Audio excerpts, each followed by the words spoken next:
museo tiene una cercanía porque las personas locales ven ahí un poco reflejada su historia.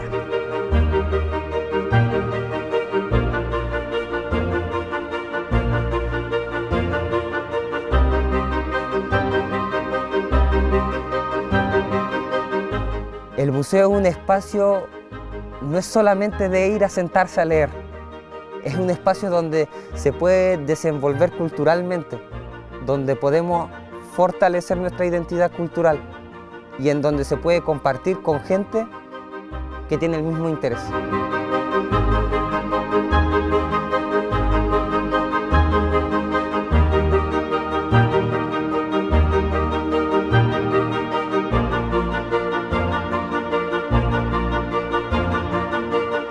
Yo cuando llegué a la isla, llegué a la construcción de ese museo.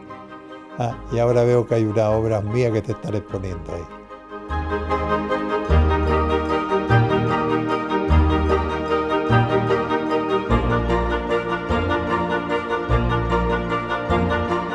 Creo que es muy importante tener el museo, porque sin el museo nadie va a tener guardado todo lo que tiene guardado antes.